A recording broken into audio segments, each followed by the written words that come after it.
الرحيم اللهم صل على سيدنا محمد وعلى آل سيدنا محمد وأصحاب سيدنا محمد وبارك وسلم عليهم. السلام علیکم ورحمۃ اللہ وبرکاتہ. محترم سامعین کرام، آج سیرت پاک صلی اللہ علیہ وسلم کا سبق نمبر 275 آج اس کتاب کا سراج المنیرہ کا، اور اس سے قبل ہم نے محمد عربی صلی اللہ علیہ وسلم کا آدھا سبق پڑھا ہوا تھا آج کتاب کا، اور اس کے بعد ہم نے سراج المنیرہ شروع کی تھی. آج اس کا سیکنڈ لاسٹ سبق ہے، اور کل انشاءاللہ اس کتاب کا آخری سبق ہوگا. آج کے سبق کا عنوان ہے حضرت ابوبکر صدیق رضی اللہ تعالیٰ عنہ کی امامت. گزشتہ سبق ہم نے 3 سبق پڑھے تھے. ایک سفر آخرت کی تیاری، آپ صلی اللہ علیہ وسلم کا سفر آخرت کی تیاری کے لیے کیا کچھ ہوا تھا، کس طریقے سے ہوا تھا، یہ پڑھ لیا تھا ہم نے. اور آخری ایام میں آپ صلی اللہ علیہ وسلم کی زبان مبارک پر کیا کیا چیزیں ہوتی تھیں اور کیا کیا ذکر و اذکار ہوا کرتے تھے. اور ایک نصیحت فرمائی تھی. آپ صلی اللہ علیہ وسلم نے فرمایا تھا کہ مجھے یہ ڈر ہے کہ تم میرے بعد دنیا کی حرص کرنے لگ جاؤ، پھر اس میں مشغول ہو کر تم ایک دوسرے سے جھگڑنے لگ جاؤ. حرص، لالچ، طمع، انسان کی اپنی قابلیت پر بڑا بننا کچھ اور ہوتا ہے، اور دوسرے کو پچھاڑ کر، دوسروں کی لاشوں کے ڈھیر لگا کر، یا دوسروں کو ناکامیاب کرنے کے بعد خود کو بڑا بننا یا خود کو کسی عروج یا کسی مقام تک پہنچانا، اسے کہتے ہیں حرص، لالچ اور طمع. اپنی قابلیت پر، اپنے بلبوتے پر یا اپنے احساسات اور نیت خلوص سے بڑا بننا، اسے حرص نہیں کہتے ہیں. آپ صلی اللہ علیہ وسلم نے منع فرما دیا کہ کہیں تم اس کی وجہ سے آپس میں بھیڑ پڑ جاؤ. اور پھر اس کے بعد 29 سفر کو آپ صلی اللہ علیہ وسلم کی جو بیماری کی ابتدا ہوئی تھی، سر میں درد، بخار شروع ہو گیا تھا، اس کا ہم نے پڑھا تھا. اور اس کے بعد آخری نماز کی امامت کی. آپ صلی اللہ علیہ وسلم نے نماز مغرب جو آخری نماز پڑھائی تھی، اور ان حالات میں، ان ایام میں بھی جس میں آپ شدید بخار آپ کو تھا، چکر آ رہے تھے، اور ان حالات میں بھی آپ صلی اللہ علیہ وسلم نے جو آخری نماز پڑھی اس میں سورہ مرسلات کی تلاوت فرمائی تھی. اب اس کے آگے ہم پڑھتے ہیں. اسی دن شام کی نماز کے بعد حضرت عائشہ رضی اللہ تعالیٰ کے حجرے میں تشریف لائے. نماز کے بعد بخار بھی زیادہ تیز ہو گیا اور چکر آنے لگ گئے.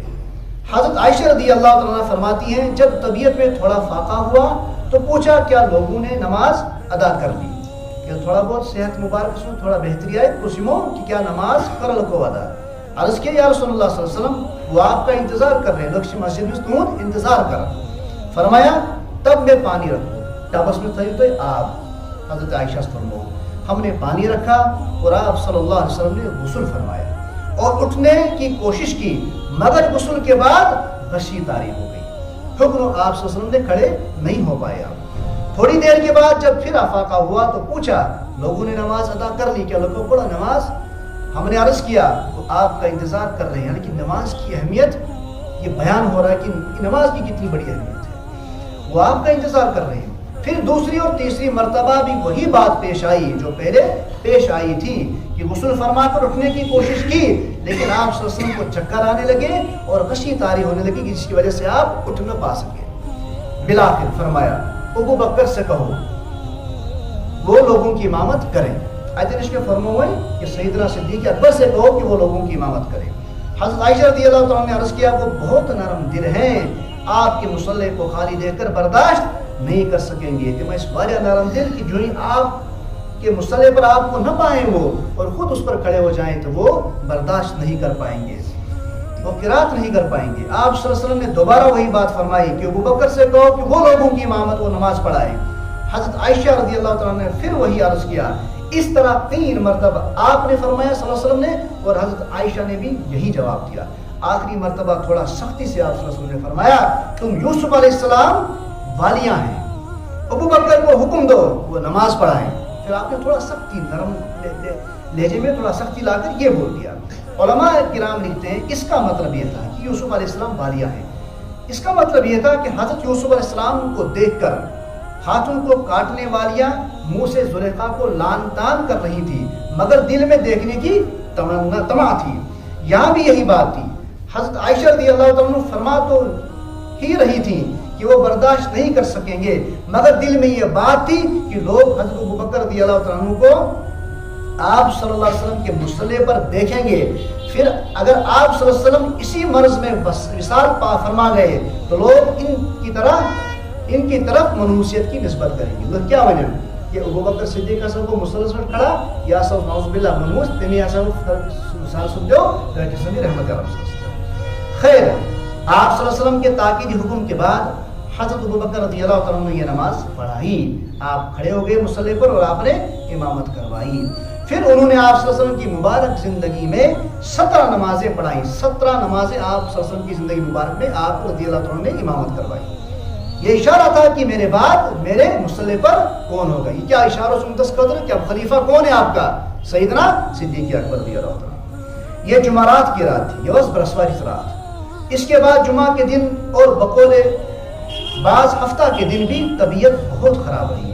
جمعرات کے بعد جمعہ کے دن بھی اور سنیچروار بٹوار کی بھی طبیعت بارہ ناساز, مسجد تک تشریف نہیں لا سکے آپ صلی اللہ علیہ وسلم. پھر اتوار کے روز اور بقول بعد ہفتہ کے روز ظہر کے وقت آپ صلی اللہ علیہ وسلم 2 آدمیوں کے سہارے سے مسجد میں اس طرف تشریف لے گئے کہ حضرت ابو بکر رضی اللہ تعالیٰ عنہ نے نماز شروع کر لی تھی. درائے برون نماز شروع کرنے سے خطر جب رحمت عالم صلی اللہ علیہ وسلم کو سامنے پایا دیکھ لیا تو ابو بکر صدیق رضی اللہ تعالیٰ پیچھے ہٹنے لگ گئے. آپ نے اشارہ فرما کے کہہ دیا اپنی جگہ رکے, اتنی شروع مثلث پہ, اور حضرت ابو بکر رضی اللہ تعالیٰ کے برابر میں بیٹھ گئے. اس کے بعد حضرت ابو بکر رضی اللہ تعالیٰ رسول اکرم صلی اللہ علیہ وسلم کی ابتدا کر رہے تھے اور صحابہ کرام کو تکبیر سنا رہے تھے اور نماز کے اصل امام رحمت عالم صلی اللہ علیہ وسلم تھے. پھر اس کے بعد جب یہ واقعہ ہو گئے نماز مکمل ہونے کے بعد انہی دنوں میں اپنی لخت جگر حضرت فاطمہ رضی اللہ تعالیٰ کا رونا اور ہنسنا جو اس کا عنوان ہے اس موضوع کا, انہی دنوں میں آپ صلی اللہ علیہ وسلم نے حضرت فاطمہ رضی اللہ تعالیٰ کو بھی بلا لیا, طلب فرما لیا. بہت پیار اور محبت کرتے تھے آپ رضی اللہ آپ صلی اللہ علیہ وسلم حضرت فاطمہ سے, اور حضرت فاطمہ بھی بہت محبت کرتی تھی آپ سے آپ صلی اللہ علیہ وسلم سے. جب طلب فرما لیا آپ رضی اللہ تعالیٰ عنہ کو اور کان میں فرمایا, کان میں کوئی بات فرمائی, کن کے؟ حضرت فاطمہ رضی اللہ تعالیٰ عنہ کے کان میں کوئی بات کہی آپ صلی اللہ علیہ وسلم نے جس پر وہ رونے لگی.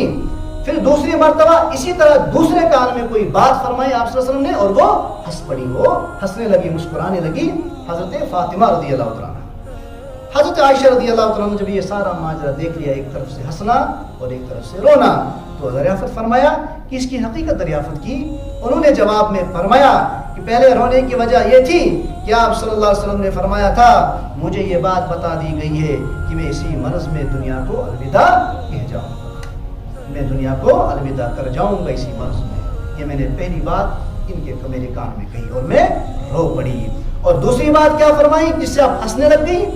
دوسری مرتبہ رسول اللہ صلی اللہ علیہ وسلم نے میرے کان میں یہ پیشن گوئی فرمائی تھی کہ ہمارے خاندان میں سب سے پہلی جو ہوں گے جو مجھ سے ملاقات کریں گے وہ تم ہوں گی حضرت فاطمہ, آپ ہوں گی جو مجھ سے پہلی ملاقات کریں گی اور آپ جنتی عورتوں کی سردار ہوں گی. یہ فرموت ہے کہ نبی صلی اللہ علیہ وسلم کا مسلم زکات. یہ پیشن گوئی اسی طرح پوری ہوئی کہ 6 مہینے کے بعد پورے خاندان میں سے سب سے پہلے حضرت فاطمہ رضی اللہ تعالیٰ عنہ کی وفات ہوئی اور وہ عالم برزخ میں سب سے پہلے اپنے والد محترم رسول اللہ صلی اللہ علیہ وسلم سے مل گئیں. یہ تھے آج کے اسباب. انشاءاللہ کل جو ہم پڑھیں گے آخری ایک تو اس میں یہ عنوان ہے آخری روز آپ صلی اللہ علیہ وسلم کی زبان مبارک پر کیا کیا الفاظ تھے اور آخری روز کس طرح آپ نے گزارے, اور پھر اس کے بعد غموں اور دکھوں کے پہاڑ, اور پھر تجہیز و تکفین کا انتظام. وصلی اللہ علیہ وسلم محمد و علیہ وسلم.